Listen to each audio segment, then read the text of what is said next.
Spet je ponedeljek in na spletni strani delo.si čas za športni pogled. Tokrat le v tonskem zapisu z mano je na telefonski zvezi Vito Divac, naš poročevalec z ledeniške premjere v Selnu. Pozdravljen, Vito. Pozdravljen, to ni bila ledeniška, ampak je bila v bistvu poletna premjera, ker je bila temperatura višja, kot je bila marsikateri dan v poletju. No, ni bilo samo vreme tisto, ki je pokvarilo slovensko razpoloženje za smučanje, ampak tudi nekoliko nepričakovano slabo vrstitev Tine Maze, 18. mesto na ledeniku, kjer je lani zmagala, pa na to pokorila vso svetovno konkurenco. Torej, zakaj tokrat toliko slabši štart sezone?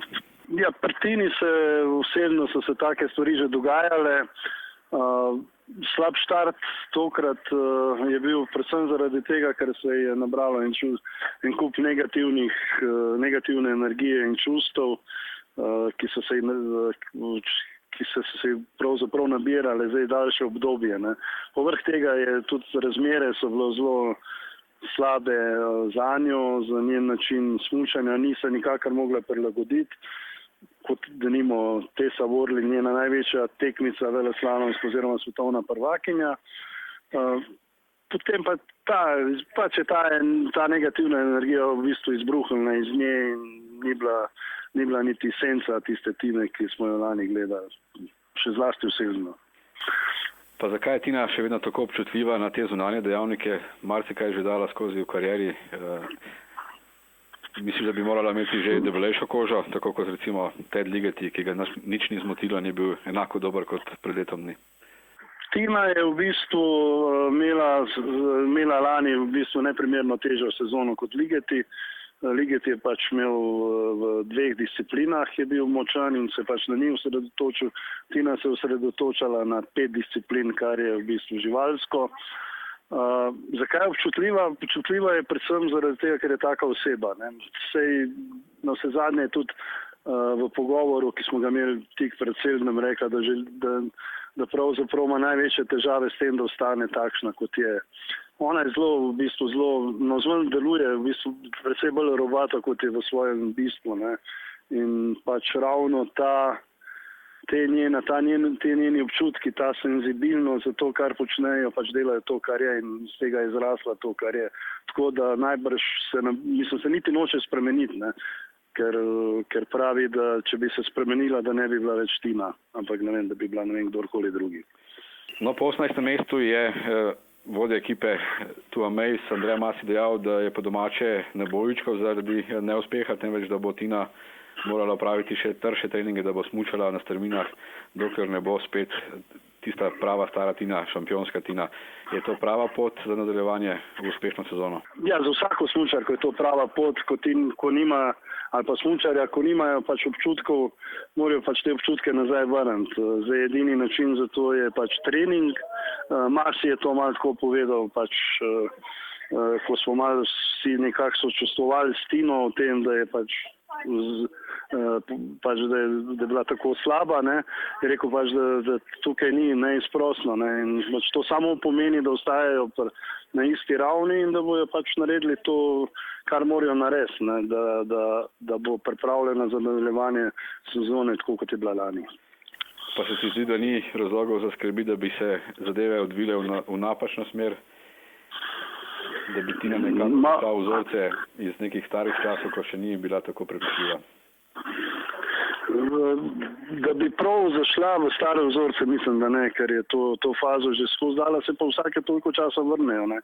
Sej pravzaprav se pri vseh športnikih vračajo neki stari vzorci, neke travme iz nekih nekdanjih časov, ampak pač sej, če je šampionka, bo to seveda prebolela in to je naredila tudi takrat, ko je bila v bistvu veliko bolj občutljiva, recimo takrat, ko sploh ni prišla v finale in je padla na začetku tega šampionskega ciklusa, ko je padla ven iz elitne skupine 30, ne 7.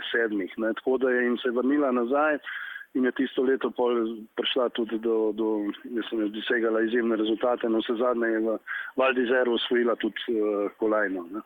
Tako da glede na to, kako je trenirala, kako je odreagirala na to, je pač, jaz verjamem, da ne bo imela težav. Ne. Namreč ona ni bila razočarana niti tako, ampak nekako je dojela v bistvu, v čem je v bistvu bil razlog za to. Ledeniška premjera v nekih čudnih razmerah, koliko teže sploh dati kot v pogled v novo sezono. Zmaga Lare Gut, predstavnice novega vala. Katere bodo glavne tekmice Tine za veliki kristalni globus to sezono?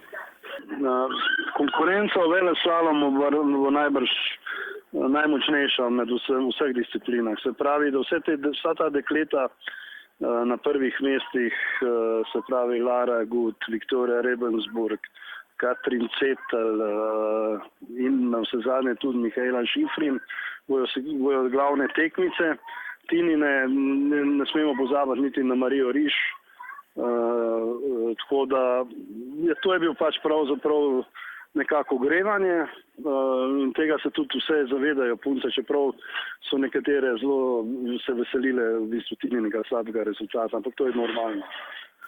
Pa misliš, da bo v 3 tednih že drugačna slika, da so te 3 tedni dovolj do slaloma v Leviju, da bo Tina že v pravi smučini? Ja, vprašanje, koliko se bo zdaj to negativno odrazilo na njeno razmišljanje, ampak mislim, da utegne biti dobra. No, sicer neki podatki iz tujih taborov so, da ni bila niti na treningih tako suverena, kar je ona sicer rekla, tudi povedala, tudi malo pred tekmo, ampak je verjela, da se da to narediti, da lahko svojo rutino, svojim znanjem naredi to, pač da preskoči to razliko, vendar je ni. Sej na vse zadnje Lara Gut jo je premagovala tudi na treningih. One dve sta sicer dobri prijateljci in to skupaj trenirajo. Tako da je to bil nekak odnos, realen odnos sedanjega stanja. Pač tako kot vsako leto. Za nekatere to pomeni pač dodatno motivacijo, recimo za Tinine tekmice vsekakor, za druge pa to pomeni, da pač morajo še kaj narediti in da pač očitno, da niso v takem zagonu, kot bi morali biti. Če bi to rekel drugače, se pravi, da potrebujejo nekaj malo zagona, da ta stroj slavijo v red.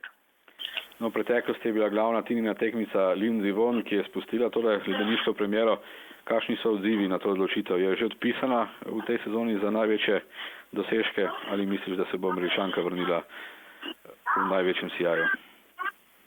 Zdaj, v kakšnem sijaju se bo vrnila, ne vem. Pravzaprav ti Lindsey Vonn niso niti kaj dosti pozornosti veliko posvečali, razen pred začetkom. Prav tisti trenutek, ko pa je ni bilo več vsebno, so pozabili na njo. Pač to je takšno življenje v svetovnem pokalu. Je pa sigurno ona je vrhunska smukačica, in v smuku bo še vedno nevarna in za zmagati in tudi za globus. Da pa je ni bilo, to sam pomeni pač, da očitno ni bilo ti treningi in da je bilo vse to, kot smo že pred enim tednom razglabljala, da je bilo pač to samo pač del marketinškega stroja, mislim, marketinške obdelave oziroma stroja, ki pač dela z njo. Lindsey se bo vrnila, neugodna zna biti še zlasti na olimpijskih igrah. No, čeprav se včasih tako zdi, Tina Maze ni edina, ki smuča v Sloveniji. Kako bi ocenila nastope drugih naših v Sildnu? Katarina Lavtar je prišla do prvih točk, to je najbolj za njo kar uspeh. Kaj pa drugi? Ja, pravzaprav je lepa spodbuda za Lavtarjevo, ki je nekako narekovaj grdi raček v ženski reprezentanci, bi pač odmaknjena, odrinjena tudi. Jasno, ne za nalašč, ampak pod nekih zaradi rezultatov in tega pač se je borila, in to je nagrada njej. Pravzaprav za njej to pomeni tako, kot bi Tini Maze zmagala. Tako je pač v svetovnem pokalu v športu, za nekatere je zmaga to, da osvojijo točko, za nekatere pa zmaga. Tako. Tudi preostanka reprezentance moškem težko bi ocenjevali, ker ta Selda nikoli ni bil pravzaprav neko neko veliko merilo za tiste, ki so poprečni. Ne. Za dobre je, pač pove, da so dobri in da bojo dobri, za poprečne pač pomeni, da so poprečni in da se bojo mogli boriti, da bojo boljši. Iskati svoje pogoje, katerih so recimo boljši kot v takih, kot so bili v Sežnem.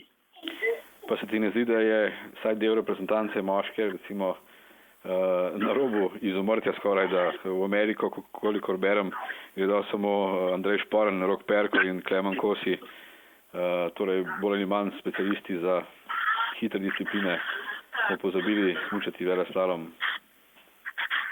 Ja, veleslalom je že dobro desetletje že v krizi. In pravzaprav bolj, ko se pogovarjamo, ko sem se pogovarjal zdaj v Sežnu z nekaterimi strokovnjaki, tudi Slovenci, ki delujejo v drugih reprezentancah, vidijo, da je največji problem v delu z smučarji.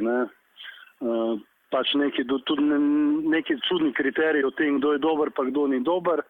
Zdaj en kup ljudi je v reprezentanci, ki si tega statusa ne zasluži, mislim po nekih normalnih kriterijih. Zdaj to, da grejo v Ameriko trije, pač je to dejstvo. Drugi niso vredni tega nastopa v Ameriki. Pa lahko se pač delajo, lahko mislijo o sebi kar čjo. Pač rezultati jih opredeljujejo, rezultatov ni bilo in dokler jih ne bo, pač je to tako. Pa kdaj sploh še bodo? Ja, upati je, da bo, ampak nekako meni moram reči, da mi ne vlivajo tele trenerji kakšnega prav velikega upanja, zaradi tega, ker razmišljajo včasih zelo hecno. Recimo izjava šefa moške reprezentance, da bojo v Kranjski Gori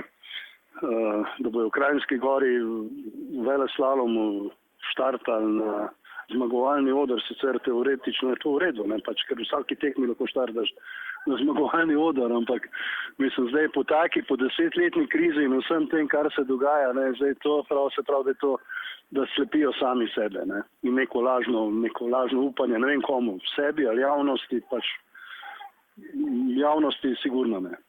Ambicije so dobrodošle, ampak ponovadi le, če so podprte z dejstvi. Najlepša hvala, Vito, za tole analizo in srečno pot domov. Hvala.